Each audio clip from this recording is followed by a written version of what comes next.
Next topic देख कि SI में दो ही टॉपिक्स हैं, एक है स्ट्रक्चर ऑफ एटम केमिस्ट्री का और एक है आपका solid liquids and gases matter का। तो यहाँ पर देख लेते हैं, नेक्स्ट टॉपिक हमारा है मैम हमारा अकाउंट असिस्टेंट का भी तो सिलेबस है ना केमिस्ट्री का। हाँ, आपका अकाउंट असिस्टेंट का भी है, उसमें फिजिकल एंड केमिकल रिएक्शंस हैं, उसमें भी एक दो टॉपिक्स हैं, कवर कर लेंगे साइड पे साइड, ठीक है।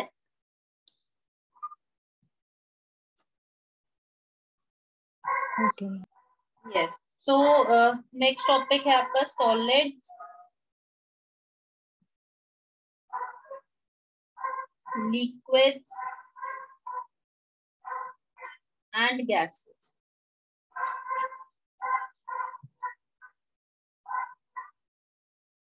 ओके, सो हमने मैटर के बारे में स्टडी करना है यहाँ पे, और हमने पढ़ना है सॉलिड क्या होता है, लिक्विड क्या होता है, इनकी प्रॉपर्टीज क्या है। तो यही चीज जो है हम अभी स्टडी करेंगे, ठीक है। अब देखो आसपास सराउंडिंग में क्या है, सराउंडिंग में क्या है, कोई भी जो चीज है, कोई भी चीज आपको जो मिल रही है वो either it is made of solid और it is made of liquid और it is made of gases, ठीक है। तो अगर मैं सॉलिड्स की बात करूं, सॉलिड्स में जो मॉलिक्यूल्स होते हैं, सॉलिड में जो मॉलिक्यूल्स होते हैं उनका स्ट्रक्चर कुछ इस तरह होता है, they are very tightly packed.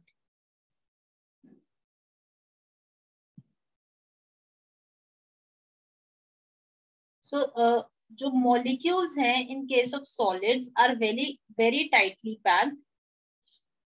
और जब मैं लिक्विड की बात करती हूँ तो लिक्विड में जो मॉलिक्यूल्स होते हैं they are less tightly packed as compare to solids. ये आ गया liquids. And when I talk about gases, तो गैसेस के जो मॉलिक्यूल्स होते हैं they are almost very very loosely packed, इस तरह से कुछ। So gases, now that means जो सॉलिड्स के मॉलिक्यूल्स हैं they are tightly packed, and since they are tightly packed इनके बीच में जो इंटरमॉलिक्यूलर फोर्स ऑफ अट्रैक्शन है, इंटरमॉलिक्यूलर फोर्स ऑफ अट्रैक्शन समझते हो, मतलब इन मॉलिक्यूल्स को जो फोर्सेस होल्ड कर रही हैं आपस में, इन मॉलिक्यूल्स को जो फोर्सेस ये होल्ड कर रही हैं आपस में, it is very very very strong in case of solids. So we can say कि intermolecular forces very strong, high in case of solids. क्यों? क्योंकि इतनी स्ट्रॉन्गली इनको ये होल्ड कर रही हैं मॉलिक्यूल्स को।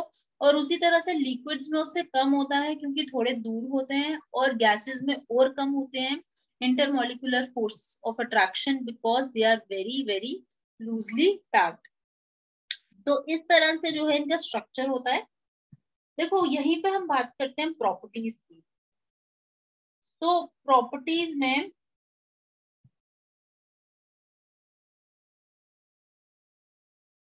हमारे पास हमने पढ़ने तीनों की प्रॉपर्टीज। ओके, सो यहाँ पर लिखो,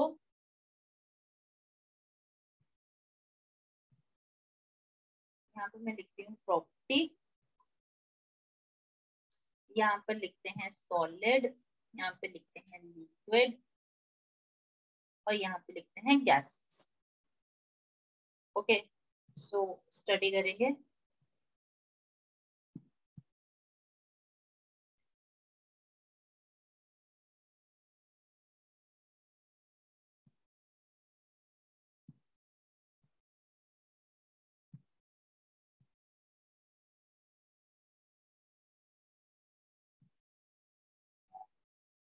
ओके,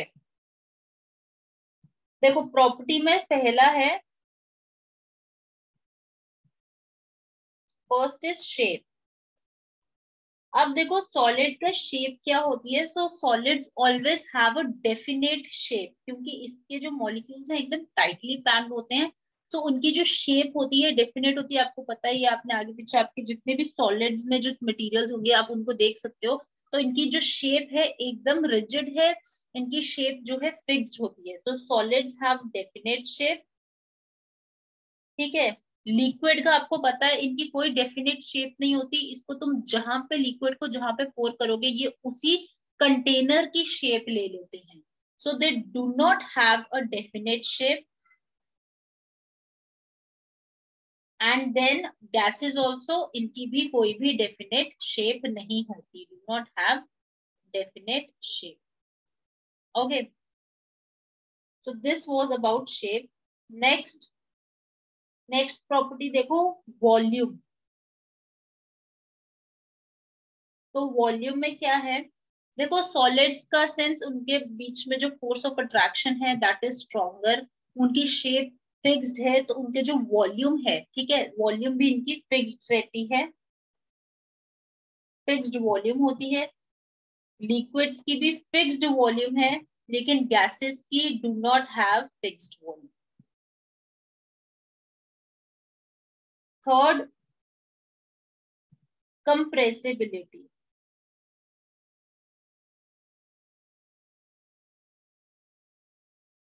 सो कंप्रेसिबिलिटी समझते हो कि इसको कितना, इसमें कैपेसिटी है कि उसको कंप्रेस किया जा सके, उसको हम कितने आसानी से जो है कंप्रेस कर सकते हैं, मतलब कितनी आसानी से हम उसको एक फॉर्म से दूसरे फॉर्म में कन्वर्ट कर सकते हैं, राइट। सो ऑब्वियसली लिक्विड्स में सिंस इनके बीच में फोर्स ऑफ अट्रैक्शन बहुत ज्यादा होती है, इनकी शेप डेफिनेट होती है, इनको कंप्रेस करना, इनको एक फॉर्म से दूसरे फॉर्म में कन्वर्ट करना is not very easy. So it is, they are mostly incompressible, ये इनकम्प्रेसिबल होते हैं, इनको तुम कंप्रेस नहीं कर सकते, ठीक है।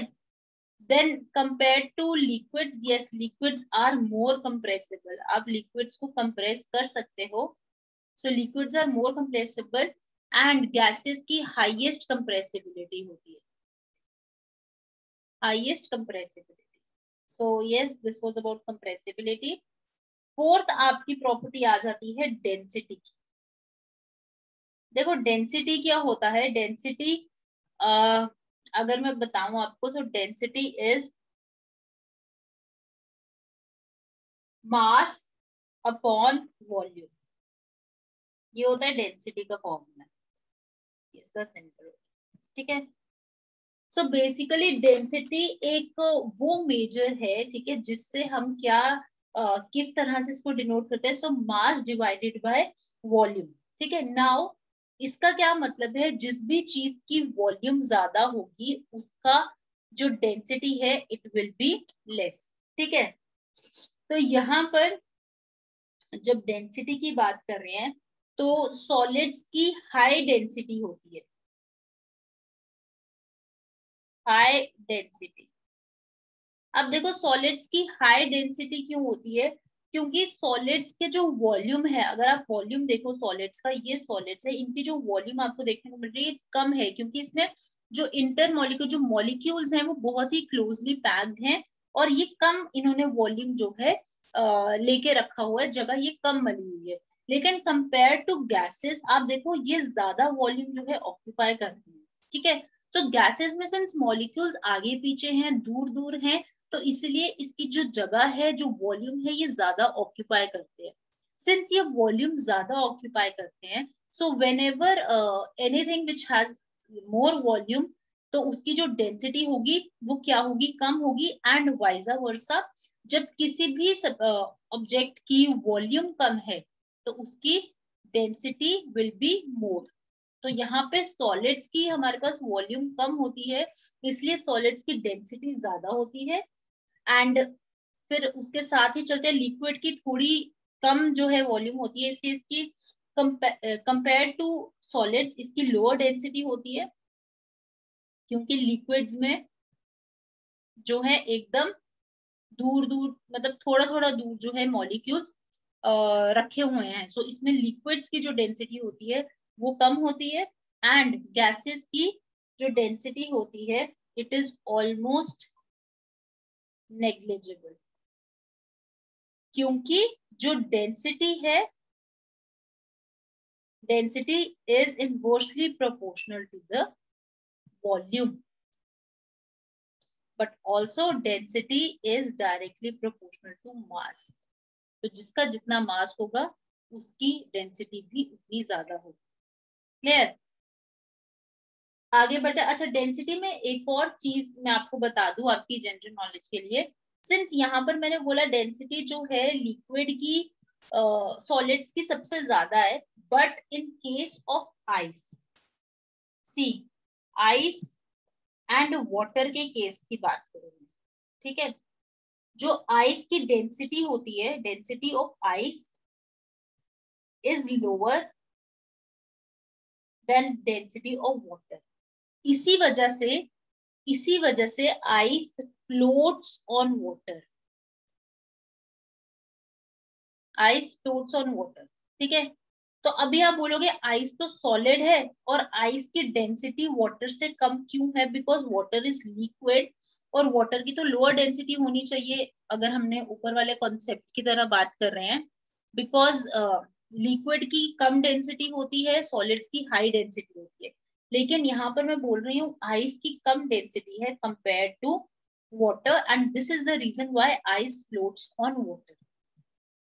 तो देखो ऐसा क्यों होता है? यस, आइस जो है हम सॉलिड फॉर्म में उसको लेते हैं, ठीक है, और आइस अगर सॉलिड फॉर्म में है तो इसकी डेंसिटी ज्यादा होनी चाहिए कंपेयर टू वाटर. ठीक है, बिकॉज लिक्विड की कम डेंसिटी होती है. बट ऐसा यहाँ पे इसलिए नहीं होता क्योंकि आइस में जो मॉलिक्यूल्स होते हैं, ठीक है, आइस में जो मॉलिक्यूल्स होते हैं दे आर थोड़े थोड़े लूजली पैक्ड होते हैं. और इसमें जो हाइड्रोजन बॉन्ड होता है, बेसिकली इसमें जो हाइड्रोजन बॉन्ड होता है, इनके जो मॉलिक्यूल्स होते हैं वो लूजली पैक्ड होते हैं. तो आइस में इस तरह से होता है. दैट इज व्हाई जो आइस है वो फ्लोट करता है वाटर पे, बिकॉज इसके जो मॉलिक्यूल्स होते हैं हाइड्रोजन के, इनके बीच में स्पेस होती है. ठीक है, ये बिल्कुल टाइटली पैक्ड नहीं होते हैं, ऐसे नहीं होते. इनके बीच में स्पेस होती है इन हाइड्रोजन बॉन्ड्स के बीच में. आपको पता है आइस तो वाटर से ही बनता है. ठीक है, दैट मीन्स इनके बीच में हाइड्रोजन और ऑक्सीजन होना चाहिए. ठीक है ना? तो ये जो हाइड्रोजन के बीच में जो बॉन्ड्स होते हैं they are very very loosely, not very loosely packed, but molecules इसमें अपार्ट होते हैं, लूजली पैक्ड होते हैं. ठीक है, इसलिए जो मॉलिक्यूल जब वाटर फ्रीज होता है तो जो मॉलिक्यूल्स फॉर्म होते हैं वो स्टेबल हाइड्रोजन बॉन्ड्स फॉर्म करते हैं. ठीक है, स्टेबल हाइड्रोजन बॉन्ड्स फॉर्म करते हैं और उनको एक तरह से लॉक करते हैं, जिसकी वजह से आइस वाटर फ्रीज होके आइस बनता है. एंड सिंस इसके बीच के जो मॉलिक्यूल्स होते हैं वो लूजली ही पैक्ड होते हैं, दैट इज व्हाई आइस की जो डेंसिटी होती है it is lower as compare to water, and the reason why ice floats on water. I hope it is clear. Okay, next property पे देख लेते हैं. सो कहाँ पहुंचे थे हम? फोर्थ पे.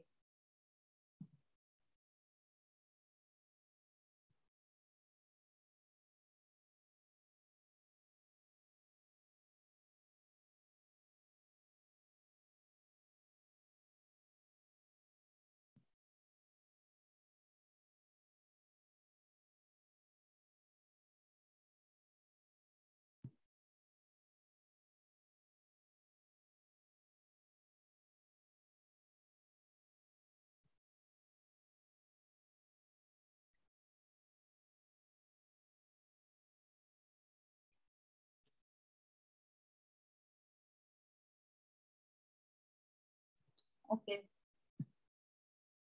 सो fifth one is rigidity. ठीक है, rigidity. Obviously, solids will be more rigid, है ना, compared to liquids.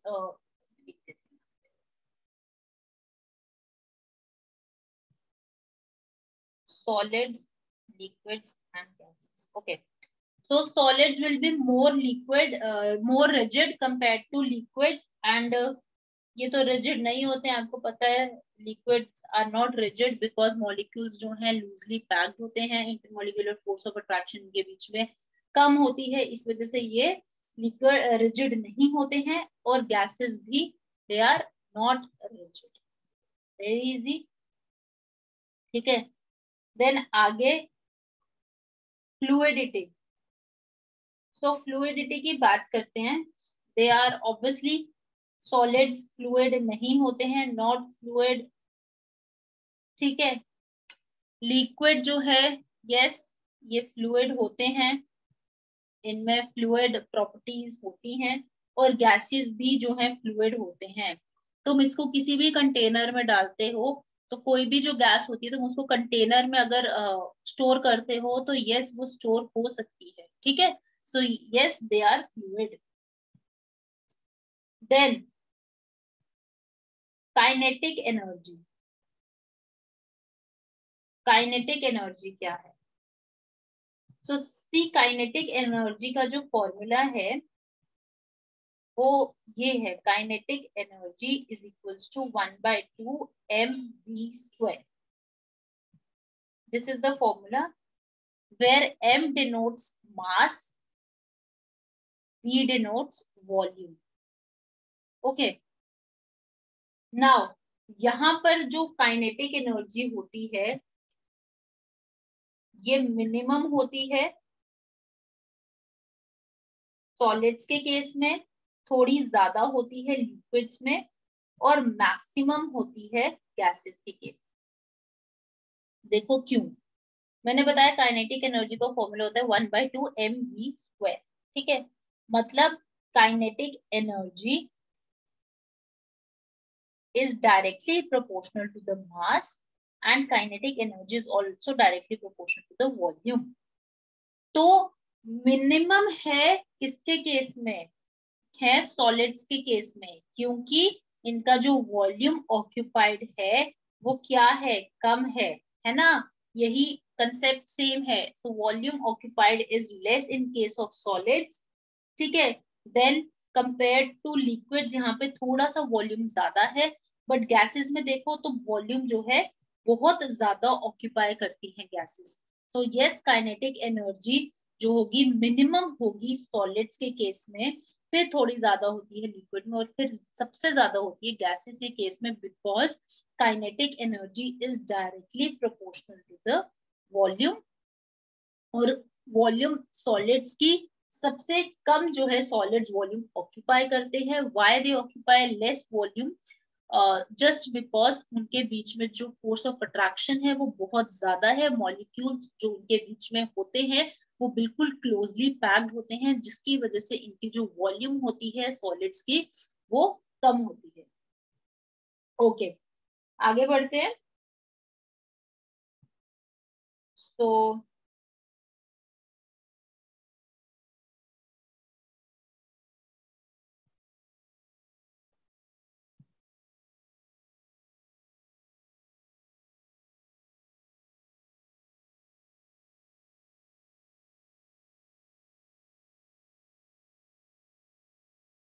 ठीक है, फिर आ जाता है 8 फिलिंग द कंटेनर। प्रॉपर्टी है फिलिंग द कंटेनर। तो आपको पता है solids do not fill the container, solids fill नहीं करते हैं। yes liquids fill करते हैं, fill the container, और gases भी fill their container, gases भी कंटेनर fill कर देते हैं, जो मैंने आपको अभी ऊपर बताया। तो yes ये इनकी प्रॉपर्टी थी, solid, liquids and gases। तो ये 8 प्रॉपर्टीज हैं जो हमने डिस्कस करी, ठीक है। इसके अलावा जो है डेंसिटी के बारे में थोड़ा पढ़ा, ठीक है। देन कुछ प्रॉपर्टीज के बारे में डिस्कस किया, ठीक है।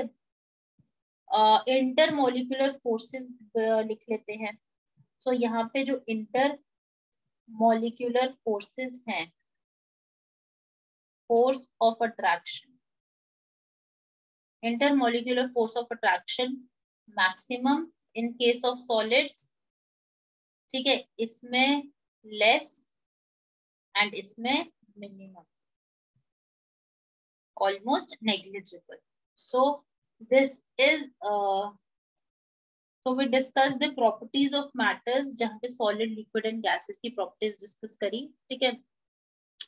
इनको रटने से अच्छा है इनको समझना ज्यादा जरूरी है, तभी आपको एग्जाम में कोई भी क्वेश्चन आएगा तो you can always go through, ठीक है ना, and you will get it, because अगर तुम रटोगे चीजों को सो देन चीजें भूल जाती हैं, बट अगर तुम समझ रहे हो तो चीजें कैसा भी क्वेश्चन आए you will get to it. Okay, ma'am तो एक बार ये रिपीट कर दीजिए, ये आइस वाला जो आपने बताया था कि वो लूजली पैक्ड होते हैं उसके मॉलिक्यूल्स, आइस फ्लोट क्यों करती?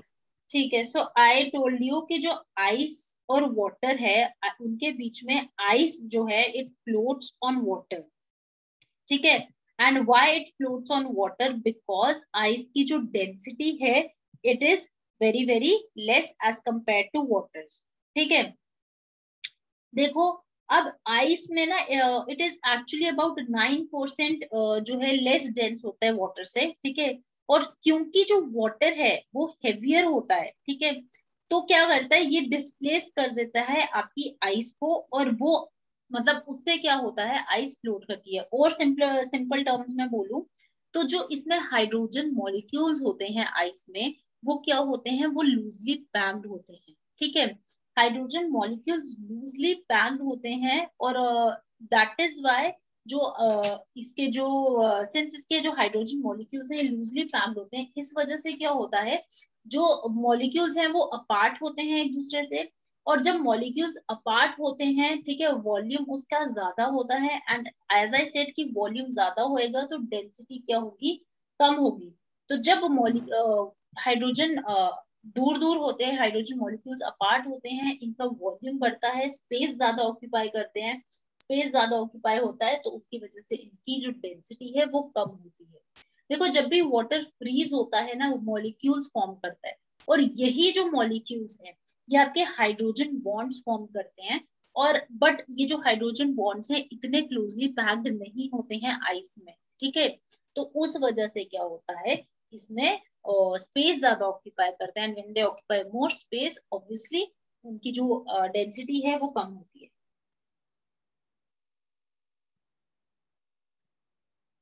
Clear? Yes ma'am, thank you. Okay, so आगे हमने कुछ डेफिनेशंस देखनी है, तो वो क्या है, सबसे पहले आ जाओ intermolecular force of attraction. So intermolecular force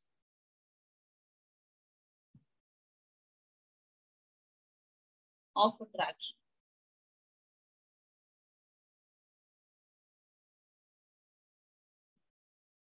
तो क्या है,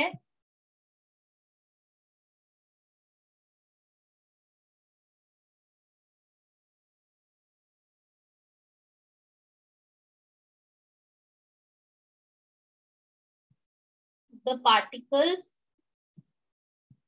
ऑफ मैटर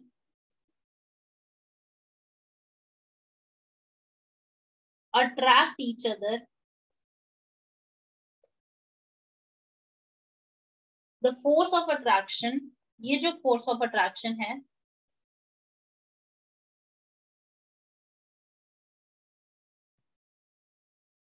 between particles, इनको बोलते हैं intermolecular force of attraction, in short में लिखा है, ठीक है। द पार्टिकल्स ऑफ मैटर एक दूसरे से अट्रैक्ट करते हैं और इनके बीच में फोर्स ऑफ अट्रैक्शन होती है, ये जो फोर्स ऑफ अट्रैक्शन है इन पार्टिकल्स के बीच में इनको हम बोलते हैं intermolecular force of attraction. Okay, next देखते हैं। अच्छा, ऑल्सो इसमें एक और पॉइंट है वो देखो, ये आगे डेफिनेशन एक और चीज देख लो। देखो जो इंटरमोलिकुलर फोर्स ऑफ अट्रैक्शन है ना ये किससे अफेक्ट होती है, सो intermolecular force of attraction is affected by temperature and pressure. क्यों? अब देखो ये कैसे इफेक्ट होती है, जब आप कोई सॉलिड है उसको ज्यादा टेम्परेचर आप दोगे, ठीक है, ज्यादा टेम्परेचर में उसको रखोगे, ऑब्वियसली सॉलिड क्या होएगा, मेल्ट होएगा। फॉर एग्जांपल हम आइस ले लेते हैं, ice is in a solid form, ठीक है, हम इसको टेम्परेचर ज्यादा पे रखेंगे तो ये क्या करेगी, ice will turn into liquid. Ice will change its properties to a liquid. क्यों चेंज करेगी? क्योंकि उनके बीच में जो इंटरमोलिकुलर फोर्स ऑफ अट्रैक्शन है वो लूज होते रहेगा जब तुम टेम्परेचर या उसका प्रेशर जो है बढ़ाओगे. So yes, intermolecular force of attraction affect होता है बाय टेम्परेचर एंड प्रेशर. ठीक है, तो इसका मतलब ये भी है कि जो स्टेट है मैटर की, द स्टेट ऑफ मैटर, ये हम सॉलिड से लिक्विड में कर सकते हैं, लिक्विड से सॉलिड में भी कर सकते हैं और लिक्विड से आगे गैसेस में भी कर सकते हैं. अगर लिक्विड का टेम्परेचर और बढ़ाते हैं, पानी को हम बॉईल करते जा रहे हैं, इवेंचुअली जो वाटर वेपर्स हैं, जो पानी है वेपर्स में कन्वर्ट होएगा, गैसेस में कन्वर्ट होएगा. सो टेम्परेचर बढ़ाने पे उसका जो स्टेट है, मैटर का जो स्टेट है, वो चेंज हो जाएगा फ्रॉम सॉलिड टू लिक्विड और liquid to solid and vice versa. ठीक है, and how it is done? It is also done by changing temperature and pressure, and also by changing temperature and pressure we can say उनके बीच में जो intermolecular force of attraction है वो week हो रहा है, मॉलिक्यूल्स दूर दूर हो रहे हैं, और जब मॉलिक्यूल्स और दूर होंगे तो आपने ऊपर पढ़ा कि वो किस तरह से अपना जो मैटर का जो स्टेट है वो चेंज होता है. सो दस state of matter can be changed by changing temperature and pressure.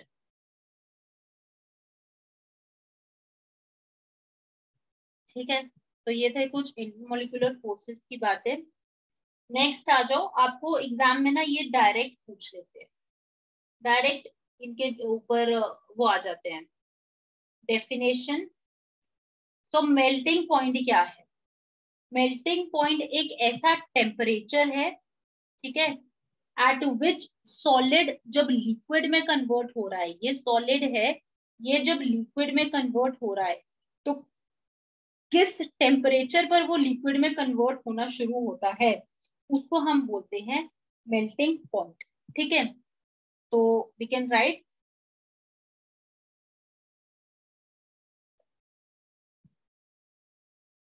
melting point is temperature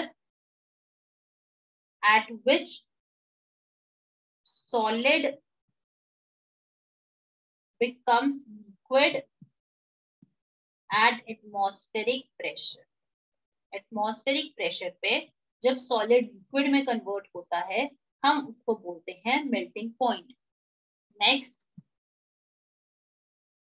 latent heat of fusion. देखो latent heat of fusion क्या होता है? So latent heat of fusion क्या है?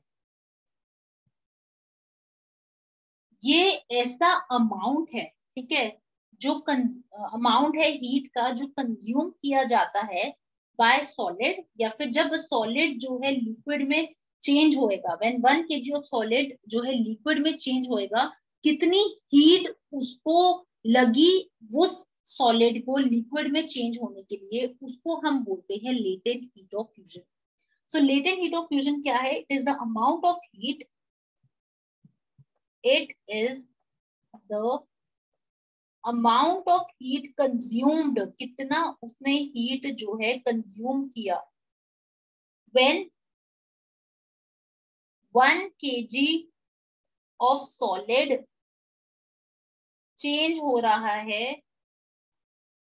changes to liquid at constant temperature. Constant temperature है और उसमें 1 kg solid liquid में चेंज हो रहा है, कितनी हीट कंज्यूम कर रहा है वो कि सॉलिड को लिक्विड में चेंज कर पाए टेम्परेचर कांस्टेंट रखने पे, उसको हम बोलते हैं लेटेंट हीट ऑफ फ्यूजन. ये जो डेफिनेशन है इनको एज इट इज याद रखना है. ठीक है, देन बॉइलिंग पॉइंट. देखो बॉइलिंग पॉइंट क्या है? तो एक ऐसा टेम्परेचर है जहां पे लिक्विड चेंज हो रहा है वेपर्स में at atmospheric pressure. Melting point पढ़ा था हमने, टेम्परेचर है जहां पर सॉलिड लिक्विड में कन्वर्ट हो रहा है एट एटमॉस्फेरिक प्रेशर. यहाँ पर क्या है बॉइलिंग में? जब लिक्विड वेपर में चेंज हो रहा है, तो सॉलिड जब लिक्विड में चेंज हो रहा है दैट इज व्हेन सॉलिड जब लिक्विड में चेंज हो रहा है, दैट इज मेल्टिंग पॉइंट। और बॉइलिंग पॉइंट क्या है? जब लिक्विड सॉलिड में चेंज हो रहा है, सॉरी, जब लिक्विड वेपर में चेंज हो रहा है, ठीक है। सो temperature at which a liquid changes to its vapor at atmospheric pressure। Atmospheric pressure पर ही लिक्विड किस में चेंज हो रहा है? वेपर में। याद रखना बॉइलिंग पॉइंट। और मेल्टिंग क्या है? जब तुम मेल्ट कर रहे हो, सॉलिड चेंज हो रहा है लिक्विड में, ठीक है। किसी भी चीज को मेल्ट कर रहे हो तो वो लिक्विड में कन्वर्ट होता है, और बॉईल करते हो तो वेपर्स में कन्वर्ट होता है। तो इस तरह से याद रखो कि लिक्विड वेपर में चेंज हो रहा है और एटमॉस्फेरिक प्रेशर पर, ठीक है। बिल्कुल भी कंफ्यूजन मत करना इनमें। Then you have latent heat of vaporisation. So latent heat of vaporisation क्या है? वो अमाउंट ऑफ हीट कंज्यूम, मतलब उतनी हीट जो कंज्यूम हो रही है जब लिक्विड को वेपर में चेंज होना है, ठीक है। तो लेटेंट हीट ऑफ फ्यूजन क्या था? जब सॉलिड को लिक्विड में चेंज होना है तो हम उसको बोल रहे थे लेटेंट हीट ऑफ फ्यूजन, ठीक है। यहाँ पे देखो, heat consumed when 1 kg of solid change हो रहा है लिक्विड में, ठीक है। और वेपराइजेशन क्या है? अमाउंट ऑफ हीट कंज्यूम्ड, ठीक है, व्हेन 1 kg ऑफ लिक्विड जो है वेपर्स में चेंज हो रहे हैं। Very easy, when 1 kg of liquid changes into vapour eight constant pressure.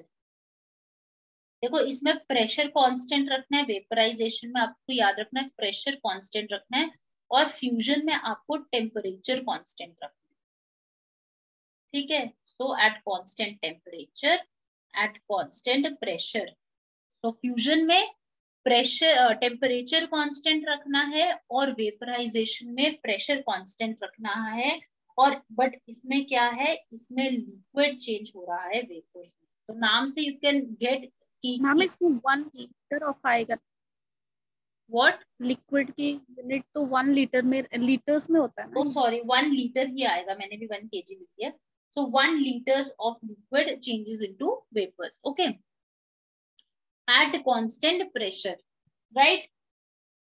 Then next is sublimation. So sublimation क्या है? चेंज ऑफ स्टेट डायरेक्टली जब सॉलिड से गैसेस में जो है आपका जो स्टेट है वो चेंज हो जाता है। तो जैसे कि आपकी नैप्थलीन बॉल्स होते हैं, ठीक है, you have seen naphthalene balls, वो क्या होते हैं? वो सॉलिड में होते हैं and directly they changes to vapors. So the process is known as sublimation. So it is the change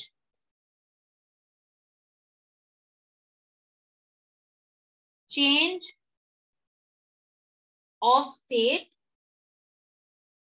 direct from solid to gases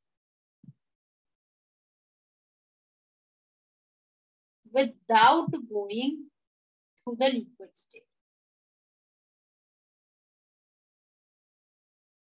नहीं तो नॉर्मली क्या होता है?